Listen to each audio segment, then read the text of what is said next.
Bonjour, bonjour. Dans cette vidéo, on va corriger l'exercice 3 sur les nombres complexes du baccalauréat sciences maths A et B de 2021, session de rattrapage. Alors pour cet exercice, voilà l'énoncé, il est devant vous. M est un nombre complexe différent de 2 et de moins i, et le plan complexe est rapporté à un repère orthonormé direct OUV. On considère dans l'ensemble C l'équation d'inconnu Z, c'est E, c'est Z carré moins M moins I qui multiplie Z moins IM est égal à 0. Question 1 petit a, vérifier que le discriminant de l'équation E est M plus I au carré. Petit b, déterminer Z1 et Z2, les deux solutions de l'équation E. Petit c, sachant que M est égal EIP sur 8, écrire le nombre Z1 plus Z2 sous forme exponentielle. Question 2, on considère les points A, B et M d'affixes respectifs 2, moins I et M, c'est-à-dire A d'affixe 2, B d'affixe moins I et M d'affixe petit m, et soit M' le symétrique de M par rapport à l'axe imaginaire. Question petit a, déterminer en fonction de petit m l'affixe de M'. Petit b, déterminer en fonction de M l'affixe du point N tel que le quadrilatère AN'B soit un parallélogramme.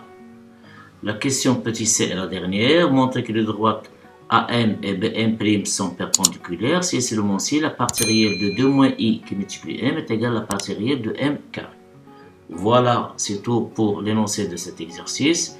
A tout de suite pour voir la correction ensemble. Alors, on commence la correction de l'exercice 3 sur les nombres complexes proposés au bac 2021, session de rattrapage. Dans cet exercice, on considère M un nombre complexe qui est différent de 2 et différent de moins i. Et on considère l'équation E du second degré d'inconnu Z, c'est Z carré moins M moins I Z moins IM égale à 0.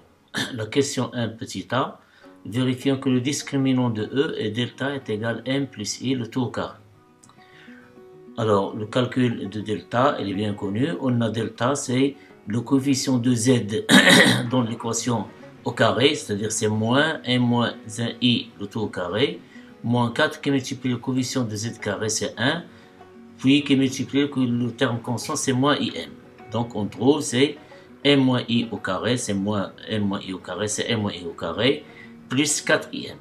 Et en développant M moins I au carré, on obtient M carré moins 2MI moins 1 plus 4IM. Ce qui nous donne c'est M carré plus 2IM moins 1, ce qui est égal à M plus I au carré. Donc le discriminant de E est bien delta est égal à M plus I au carré. Déterminons Z1 et Z2, les deux solutions de E. Alors on a delta il est différent de 0, puisque M est différent de moins I. Puisque delta est différent de 0, il admet deux racines carrées complexes qui sont M plus I et moins M plus I. C'est-à-dire moins, entre parenthèses, M plus I. Et alors, E admet deux solutions complexes qui sont Z1, c'est moins le coefficient de Z qui est égal à moins M moins I. Donc on obtient c'est M moins I plus l'une des racines carrées de delta, par exemple M plus I. Et dans l'autre cas, on ajoute moins M plus I. Donc on obtient M moins I plus M plus I sur 2 qui multiplie le coefficient de Z carré, c'est 1. Et Z2, de la même manière, c'est M moins I moins M plus I sur 2. Donc après calcul et simplification, on obtient Z1 est égal à M et Z2 est égal à moins I. Donc les deux solutions de E sont Z1 est égal à M et Z2 est égal à moins I. La question C, écrivons Z1 plus Z2 sous forme exponentielle, sachant que M est égal à EIP sur 8. On a Z1 plus Z2, c'est M moins I. Donc, on remplace M par son expression, c'est EIP sur 8. Et I, c'est EIP sur 2. Donc, on peut utiliser cette forme. C'est EIP sur 8 moins EIP sur 2. On tombe dans 2i sinus, etc. Comme on peut faire ici la somme pour trouver 2 fois cosinus, comme ça. Mais c'est de la même manière. Soit en utilisant cette forme ou bien celle-là, on trouve même résultat. Ou bien on écrit ce I pi sur 8 plus E moins I pi sur 2. Puisqu'ici moins, on va le remplacer par E moins I pi sur 2. Alors puisqu'on a ici une somme, on obtient EI d'après les formules qu'on a déjà parlé. C'est E si EI alpha plus EI bêta. Donc si alpha plus bêta sur 2, I fera alpha plus bêta sur 2. Puis ici, on va voir alpha moins bêta sur 2, moins i alpha moins bêta sur 2. Alors ici, si on obtient, c'est EI pi sur 8 moins pi sur 2 sur 2. Et à l'intérieur, on obtient EI pi sur 8, c'est plus pi sur 2 et moins i pi sur 8 plus pi sur 2 sur 2. Donc pi sur 8 moins pi sur 2, on multiplie par 4, on obtient pi moins 4 pi, c'est-à-dire moins 3 pi sur 8, divisé par 2, c'est moins 3 pi sur 16. Et là, on obtient pi sur 8 plus pi sur 2, en factorisant ici, en réduisant le dénominateur C8 ici, on obtient 5 pi sur 8, divisé par 2, c'est 5 pi sur 16, i plus e moins 5 pi sur 16. Or, E 5 pi sur 16i plus E moins 5 pi sur 16i, c'est 2 fois cosinus de 5 pi sur 16, qui multiplie E moins I 3 pi sur 16. Alors, est-ce que c'est une forme exponentielle? Il faut s'assurer que ce nombre de cosinus de 5 pi sur 16 soit strictement positif. Tel est le cas. Comme 2 cosinus de 5 pi sur 16 est strictement positif, pourquoi? Parce que, pardon, ici c'est, je m'excuse, c'est 5 pi sur 16, pardon, l'erreur. Alors, puisque 5 pi sur 16 appartient à 0 pi sur 2, donc il est strictement positif, et par suite, cette forme est une forme exponentielle de Z1 plus Z2. Alors, une forme exponentielle de Z1 plus Z2 est 2 cosinus de 5 pi sur 16, E moins I, 3 pi sur 16. Maintenant, la question 2, on considère les points A d'affixe 2, B d'affixe moins I et M, grand M d'affixe petit m, et soit imprime les symétriques de M par rapport à l'axe imaginaire. Déterminons en fonction de M l'affixe de M'. Alors, ici j'ai mis, tout d'abord j'ai écrit, puis j'ai mis ici un graphe, une illustration graphique assez simple pour comment déterminer l'affixe de M'. Si on a M et la partie réelle de M et ici l'imaginaire de M, et M', puisque c'est M', c'est le symétrique de M par rapport à l'axe imaginaire, alors elle garde même imaginaire, mais la partie réelle est opposée. Ça veut dire, ici on considère ici c'est petit m d'affixe l'affixe de M et M' l'affixe de grand M prime. Alors M' ce sera, c'est moins R, moins la partie réelle de M, ici plus la partie imaginaire de M. Donc on va avoir ici, c'est moins M bar. C'est clair? Donc c'est moins M bar par rapport à l'axe imaginaire. Alors l'affixe de M' c'est moins M bar. C'est géométrique, c'est simple de... puisque M bar, c'est quoi M bar? M bar, il est ici, donc il change d'imaginaire. Donc M bar, il est ici, donc là c'est moins M bar.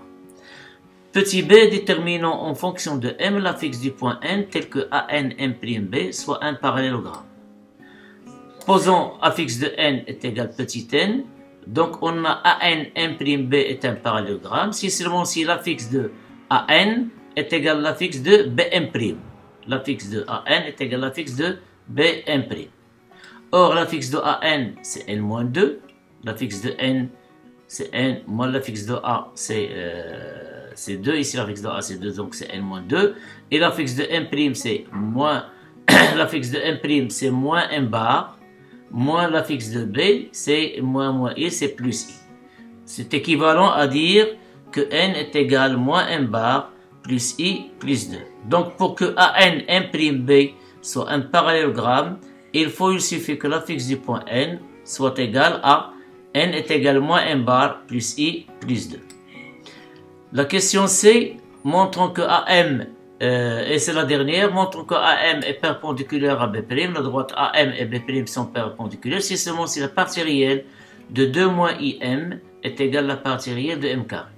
Voilà, on a AM est perpendiculaire à B'M', c'est équivalent au nombre complexe M, l'affixe de M c'est M moins l'affixe de A c'est 2, donc M moins 2 sur l'affixe de M' c'est moins M bar, moins l'affixe de B, puisque l'affixe de B c'est moins I, donc on obtient plus I, est un imaginaire pur.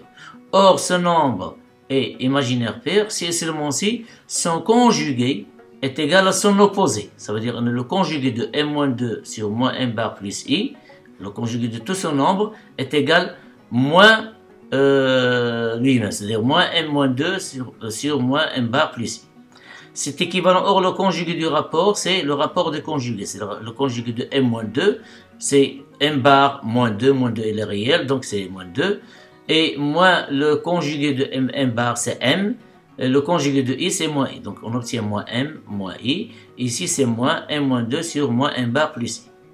En multipliant le produit des moyens par les extrêmes, c'est équivalent toujours à m bar moins 2 qui multiplie moins m bar plus i est égal, ici ce moins on le multiplie par moins m moins i, on obtient m plus i facteur de m moins 2.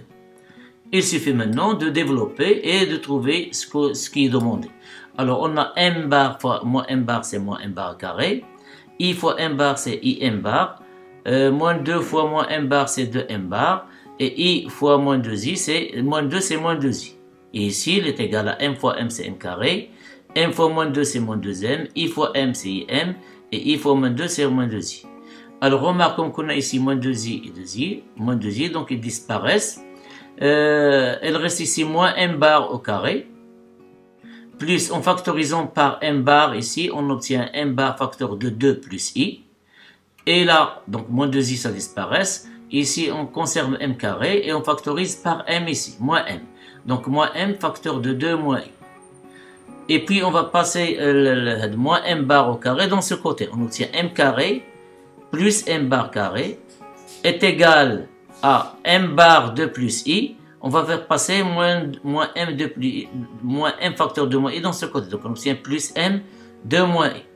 Donc c'est équivalent à m bar au carré. On peut l'écrire, c'est m au carré le tout bar qui est égal. Ici on va c'est m facteur de 2 moins i.